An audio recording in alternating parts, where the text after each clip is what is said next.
இது போகும் வழியோ வெற்று பாதை, திரும்பும் வழியோ வெற்றி பாதை. விரும்பிய இதயத்தை அடைந்திடும் பயணம் இது.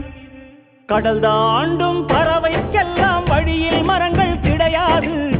ஆனாலும் கண்டம் தாண்டும் சிறகுகள் வலிக்காது.